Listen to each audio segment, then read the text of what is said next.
July, 1944. The air in Clinton, Mississippi, hangs thick and heavy, a humid shroud that clings to the skin like a damp wool blanket. As the sun beats down on the pine-crested horizon, a steam locomotive slows to a rhythmic hiss, its iron wheels screeching against the tracks. From the darkened interiors of the transport cars, a line of men emerges, blinking against the sudden, violent brightness of the American South. These are the soldiers of the once vaunted Wehrmacht, men who weeks ago were entrenched in the hedgerows of Normandy or the shifting sands of North Africa. They are covered in the grime of a 1,000-mile journey, their field-gray uniforms tattered and bleached by salt and sweat. As they step onto the red clay earth, the first thing they notice is not the presence of armed guards, but the overwhelming, almost offensive smell of plenty, the scent of pine, diesel, and the distant, sweet aroma of a camp kitchen working at full capacity. They stand in formation, shoulders slumped, waiting for the harsh bark of a commandant or the crack of a whip. In their minds, the stories of the Eastern Front loom large. They expect the wire, the hunger, and the cold indifference of a victor. They have been told for years that the Americans are a soft, decadent people, a disorganized collection of mongrel ethnicities with no cultural soul.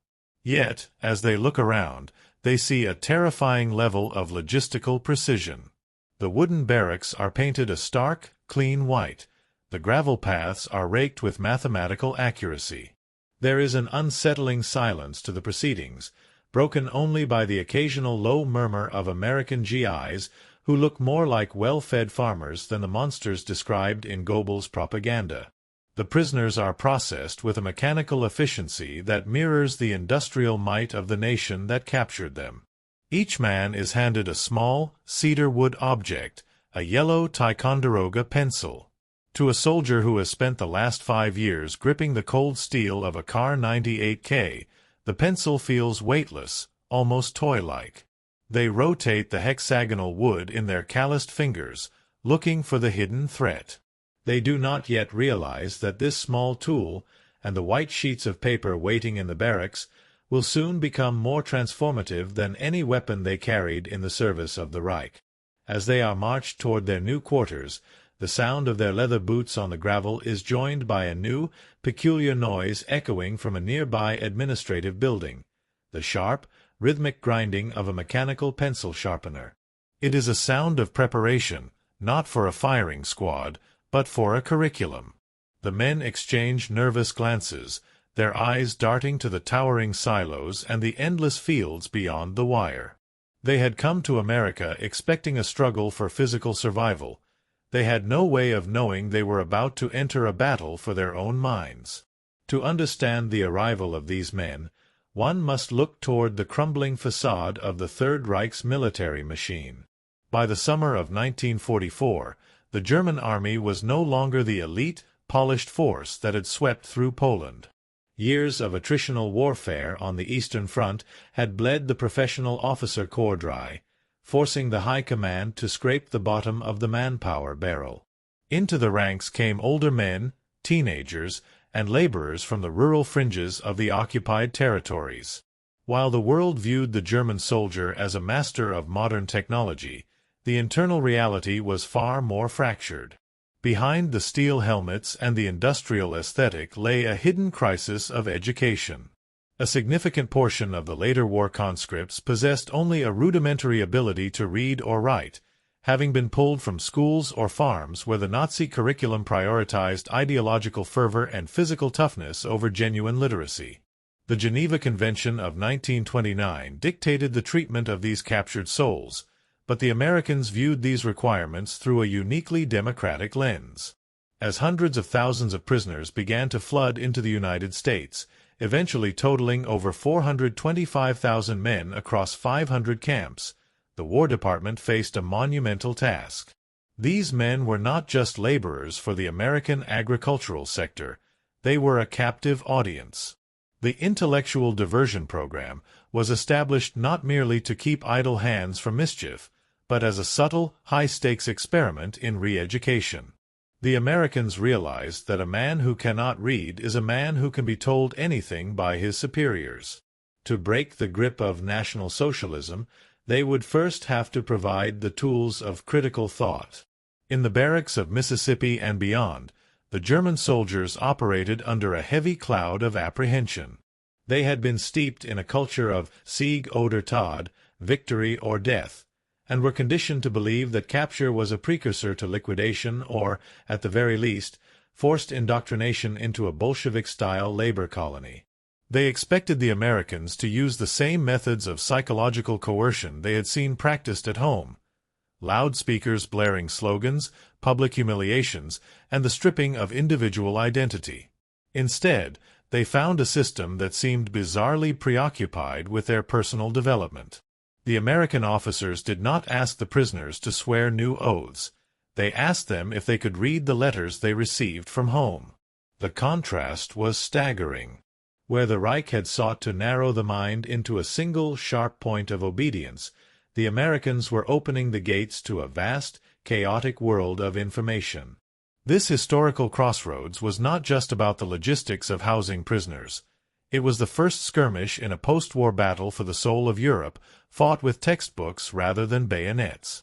The soldiers sat on their bunks, listening to the unfamiliar hum of a vibrant, functioning democracy just beyond the perimeter fence, wondering why their captors seemed so intent on teaching them how to read the very newspapers that detailed the Reich's inevitable destruction. The initial days at Camp Clinton were defined by a paralyzing confusion. The German non-commissioned officers, men who had spent years enforcing the rigid social and military hierarchies of the Reich, braced themselves for the inevitable: hard labor in the sun or the extraction of tactical intelligence. They watched with suspicion as American trucks arrived, but instead of carrying heavy construction equipment or munitions, the tailgates lowered to reveal crates of slate boards, primers, and stacks of elementary readers.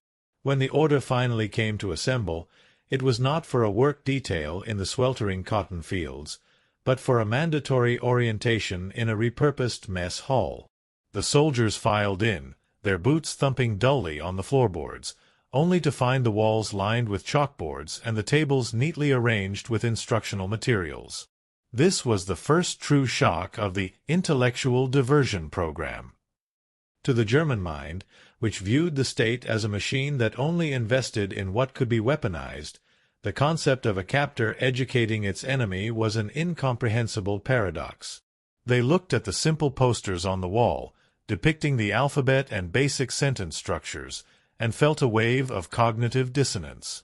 They had been told that Americans were a disorganized, illiterate rabble, yet here was a nation so abundant in resources that it could afford to spare paper, ink, and manpower to teach the very men who had tried to destroy it. The emotional contrast was sharp. The prisoners felt a mounting sense of humiliation that was quickly eclipsed by a strange, quiet wonder. They were being treated not as disposable labor, but as students. Among the ranks, the literacy gap became painfully visible. When the American instructors, often university-educated GIs or volunteers from nearby towns, asked for a show of hands from those who could not read a standard newspaper, a significant number of young men kept their eyes fixed on the floor, their hands remaining by their sides in shame. For these men, the classroom was a place of extreme vulnerability. In the Wehrmacht, their illiteracy had been a secret or a tool for their superiors to keep them compliant. Here, in the quiet hum of the Mississippi afternoon, it was identified as a deficiency that the Americans intended to rectify. The sound of the pencil sharpener began to echo through the hall again, a persistent, rasping reminder that the tools of war were being replaced by the tools of the mind. The prisoners sat stiffly, waiting for the catch, unable to fathom that the greatest threat to their previous ideology was not a bullet, but the ability to read the word liberty and understand its definition. The pencil and paper were presented not as gifts, but as standard-issue equipment, yet to the men of the Wehrmacht they were artifacts of a baffling reality. In the German military, every resource was accounted for with a cold, desperate frugality. A lost canteen or a wasted round could mean a court-martial.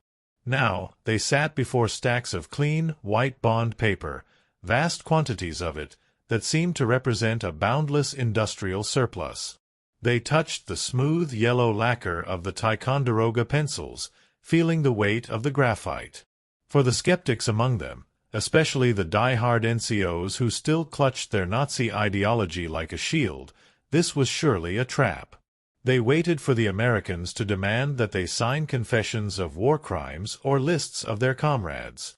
They expected the paper to be a medium of betrayal. However, the American guards remained at the back of the room, leaning against the walls with an air of casual indifference that was, in itself, a form of psychological pressure. There were no barked orders to write political slogans. Instead, the instructors moved through the aisles, demonstrating how to hold the pencil not as a tool for marking maps or calculating artillery trajectories, but as a means of personal expression.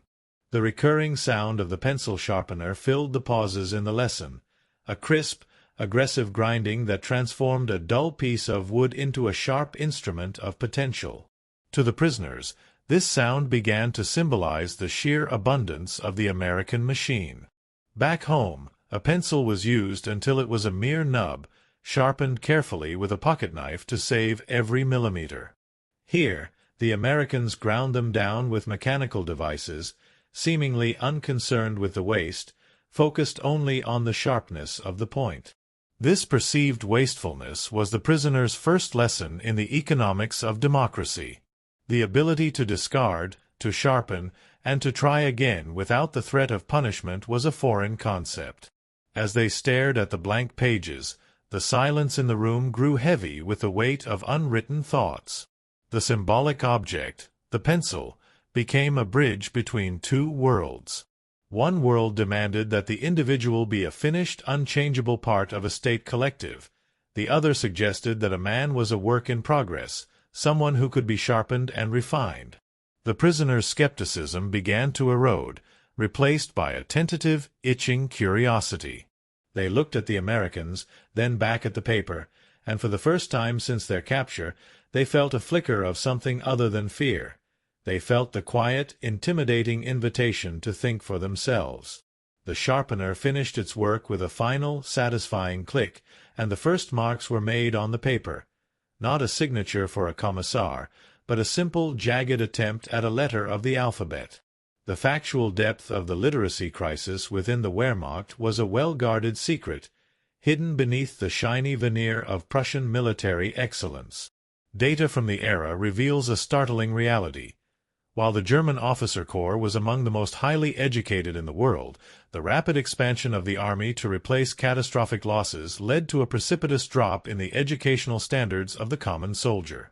In many infantry divisions raised after 1942, nearly 20% of the rank and file struggled with functional illiteracy, unable to decipher complex technical manuals or even write a coherent letter home to their families. The regime had systematically prioritized Weltanschauung, ideological worldview, over objective education, resulting in a generation of men who were proficient with a rifle but paralyzed by a paragraph of text.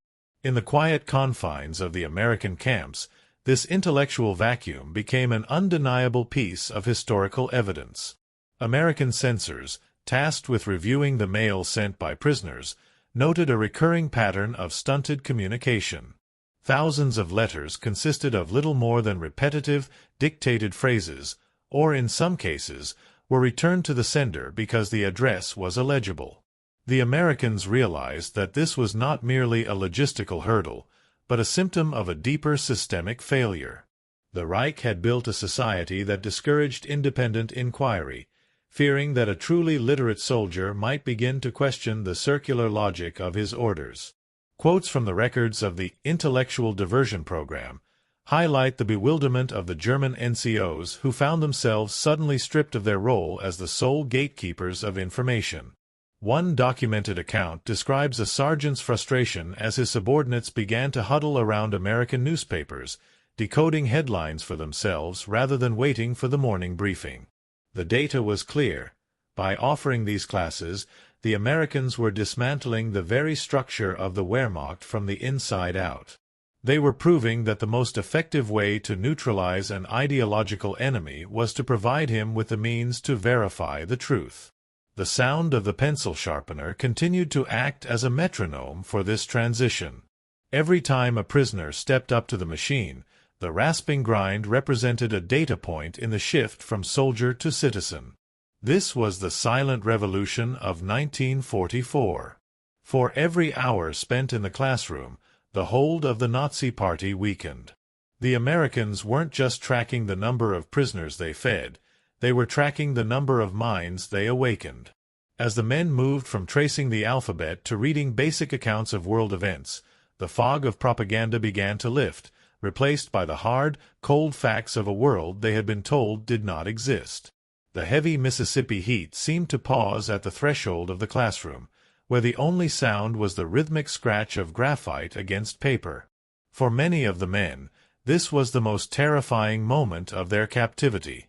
A soldier's identity in the Reich was forged in iron and blood, defined by the unit he served and the commands he followed without question. Now, that identity was stripped away, replaced by a simple, terrifying task: to write his own name. A young private from a remote village in Bavaria sat hunched over his desk, his hand trembling as he gripped the yellow pencil. He had spent years as a shadow, a mere number in a ledger. His thoughts filtered through the political officers who monitored every letter and speech. To put his name on paper was an act of profound individualization that the Nazi state had systematically discouraged. As the graphite moved, the emotional weight of the moment became visible in the prisoners' hunched postures. For those who had spent their lives in functional illiteracy, the ability to form letters was a gateway to a world they had been told was beyond their reach. The transformation was not instantaneous, but it was visceral. When the Bavarian private finally completed the jagged letters of his surname, he did not look up for a command. Instead, he stared at the page with a look of stunned disbelief. This was the first time in his life he had asserted his existence without the permission of the state. He was no longer just a gear in a war machine. He was a man who could be heard. The sound of the pencil sharpener punctuated the silence, a sharp, mechanical rasp that seemed to shave away the layers of his former self. Every time a prisoner rose to sharpen his tool, it was a declaration of intent. The Americans watched, not with the predatory gaze of a secret police force, but with the detached, almost bored patience of a gardener watching seeds sprout. There was no ideological coercion in the room, only the cold, hard logic of the alphabet. This lack of pressure was, in itself, a form of shock. The prisoners had expected a new set of shackles. Instead, they were handed the keys to their own minds. By the end of the first full lesson, the atmosphere in the barracks had shifted. The men no longer spoke only of the front or the rumors of German counteroffensives. Instead, they whispered about the strange power of the written word. They realized that their previous superiors had not just controlled their movements, but their very capacity to understand the world. The pencil, once a strange and fragile toy, was now gripped with the same intensity they had once reserved for their weapons. As the sun set over the pines, the Bavarian private tucked his sheet of paper under his thin mattress, a quiet smile playing on his lips. He had written his name, and in doing so, he had begun the long, slow process of reclaiming his soul from the wreckage of a failed ideology. The contrast between the propaganda fed to the men in the Reich and the tangible reality of the American educational machine was a chasm that few prisoners could navigate without a total internal collapse of their previous worldview. For years, the German soldier had been told that American society was a thin veneer of material greed, lacking the Kultur and spiritual depth of the fatherland. They were told that the United States was a nation of uneducated masses ruled by a corrupt, wealthy elite, a civilization on the brink of collapse. Yet, as they sat in these literacy classes, they were confronted by an infrastructure of enlightenment that was both robust and terrifyingly efficient. The sheer existence of a program designed to uplift the lowest-ranking enemy combatant was a direct contradiction to everything they had been taught about the plutocratic and merciless Americans. Every book handed out, every chalkboard filled with grammar rules, and every desk constructed for their use served as a silent indictment of the Nazi regime's lies. The prisoners noticed that the American educational system did not rely on the theatrical displays of power common in Germany. There were no grand parades or frantic speeches to accompany the lessons. Instead, there was the calm, steady assurance of a nation that believed its values were self-evident. The instructors did not need to scream to be heard. They simply provided the facts and the tools to process them. This understated power was more intimidating to the German ideological mindset than any display of military force. It suggested a level of national confidence that the Reich, for all its bluster, had never truly possessed. The recurring sound of the pencil sharpener became the acoustic backdrop to this realization. To the German ear, it was the sound of a culture that didn't just possess resources, but possessed the freedom to use them for the betterment of the individual. In Germany, resources were diverted to the Endsieg, the final victory, at the cost of the people's growth. In the Mississippi heat, the prisoners saw that American victory was being built on a foundation of widespread, accessible knowledge. They began to understand that the American decadence they had been told to despise was actually a form of democratic abundance that allowed even a prisoner of war the dignity of an education. The emotional fallout of this contrast was profound. Soldiers who had once prided themselves on their superior European upbringing found themselves humbled by the generosity of a nation they had once mocked. They watched through the windows as American children walked to nearby schools, carrying their own bags of books, and the realization hit home. The Americans weren't succeeding because they were lucky. They were succeeding because they had built a society where the mind was considered a resource worth cultivating. The propaganda of the Reich began to flake away like old paint, leaving the prisoners to face the uncomfortable truth that they had been the ones living in a state of intellectual poverty. As they sharpened their pencils for the next lesson, the rasping sound was no longer a threat, it was a confession.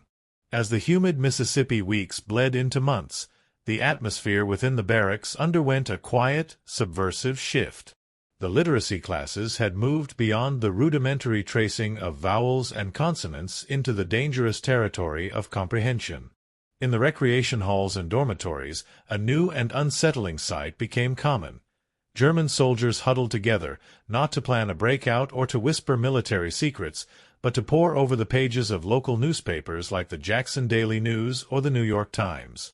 The ability to read was no longer a classroom exercise. It had become an intellectual weapon. For the first time, the men were able to cross-reference the hollow victories promised by the German High Command against the staggering reality of Allied advances. They read about the liberation of Paris, the collapse of the Gothic Line in Italy, and the terrifying industrial output of Detroit and Pittsburgh. This influx of information triggered a wave of internal ideological conflict that the Americans had calculated with cold precision. Within the prisoner community, the hardliners, those dedicated National Socialists who viewed any engagement with American culture as treason, found their influence waning. They could no longer maintain a monopoly on the narrative of the war when a common private could read a headline for himself. The intellectual diversion program had effectively bypassed the Nazi chain of command, speaking directly to the individual soldier. Arguments broke out over the dinner tables, fueled by articles and translated literature that had been banned in the Reich for a decade. The realization that they had been lied to was a bitter pill, but the ability to verify that lie for themselves provided a sense of agency they had never known. The recurring sound of the pencil sharpener continued to signal this shift, serving as the heartbeat of the camp's intellectual awakening. Each time a soldier stood to sharpen his pencil, he was preparing to engage with a world that was becoming increasingly complex and undeniably vast. The rasping noise was the sound of old certainties being ground away. Those who had once been the most vocal proponents of the Reich's superiority now sat in pensive silence, their margins filled with notes and questions. They were beginning to understand that the American abundance was not just measured in tons of steel or calories of food, but in the sheer volume of accessible thought. This friction between their past and their present created a new kind of tension in the camp. It was no longer a conflict between captor and captive, but a war between the man they were forced to be and the man they were choosing to become. As the prisoners shared the newspapers, pointing out maps and casualty lists, the ideological rigidness of the unit began to dissolve into a collection of skeptical, inquisitive individuals. The Americans had not fired a single shot to achieve this. They had simply provided the paper, the pencil, and the freedom to read the truth. In the flickering light of the barracks, the soldiers realized that the most profound form of resistance was no longer sabotage, but the simple, quiet act of understanding a sentence that their own government had tried to keep from them. By the winter of 1944, the internal architecture of Camp Clinton had been fundamentally restructured. It was no longer a warehouse for defeated enemies, but a humming hive of intellectual curiosity. The transition was absolute. The military hierarchy that had governed these men since their youth was being replaced by the meritocracy of the classroom. In the mess halls, the talk of frontline maneuvers and the wonder weapons of the Reich had been superseded by debates over the meaning of individual liberty and the nuances of constitutional law. The soldiers who had once stood in rigid, unthinking formations now gathered in loose, animated circles, their faces illuminated by the soft glow of the barracks lights as they took turns reading aloud from newly acquired German translations of American literature. This transformation of camp culture was a testament to the corrosive power of education on totalitarianism. The Americans had realized that to defeat an ideology, one must provide a superior alternative, and that alternative was the freedom of the self-determined mind. The camp library, once a small collection of technical manuals, had expanded into a vibrant center of gravity. Men who had been raised to view the state as the ultimate source of truth were now discovering the works of writers who had been burned in the bonfires of Berlin. The psychological shift was palpable. The slumped shoulders of the defeated POWs had given way to the upright posture of men who were discovering their own value. They were no longer waiting for orders. They were seeking answers. The sound of the pencil sharpener remained the defining rhythm of this new society. It was the call to order for a community of students. Every time the handle was turned, it signaled a refusal to remain in the dark. The sharpeners were used with such frequency that the American supply officers struggled to keep up with the demand for replacement blades. This relentless grinding was the sound of thousands of men simultaneously sharpening their intellects against the stone of truth. The German officers, once feared and obeyed without question, now found themselves sidelined, their authority undermined by the simple fact that their subordinates could now think for themselves. The intellectual diversion program had succeeded beyond its logistical goals. It had created a community of skeptics in a place where only believers had once existed. As the year drew to a close, the camp culture reflected a profound reconciliation with reality. The men looked out at the Mississippi landscape not as a foreign prison, but as a classroom. They saw the American farmers in the distance and understood that the strength of the nation lay not in the uniformity of its people, but in the diversity of their thoughts. The literacy classes had provided the lens through which they could finally see the world as it was, rather than as they were told it should be. The transition from soldier to student was complete. They were prepared for the end of the war, not as a defeat of their nation, but as a liberation of their own spirits. The pencil in their pocket was no longer a tool of the classroom. It was the instrument of their future, a future they were finally ready to write for themselves. May 1946. The final roll call at Camp Clinton is not marked by the stomping of boots or the shouting of orders, but by the quiet rustle of paper being tucked into pockets and the soft clicking of suitcases. The war had been over for a year, the ruins of the Third Reich now cooling under the administration of the four powers, yet for the men boarding the transport trucks, the true end of the conflict is only occurring now. They stand on the red clay of Mississippi one last time, looking back at the white barracks that had transformed from a prison into a sanctuary of the mind. They are no longer the hollowed-out soldiers who arrived in the sweltering heat of 1944. They are men who carry within them the most dangerous and enduring weapon ever devised: the ability to read, to write, and to question the world around them. The departure is a somber, reflective affair. As they surrender their prisoner uniforms for basic civilian clothing provided by the Americans, they are allowed to keep the notebooks they filled during the intellectual diversion program. These journals, covered in the jagged but increasingly confident script of men who were once illiterate, are their most prized possessions. They represent a bridge from the darkness of a state-controlled existence to the light of individual autonomy. In those pages lie the poems of Heine, the political philosophy of Jefferson, and the personal accounts of a world that was far larger and more compassionate than the one they had been conditioned to serve.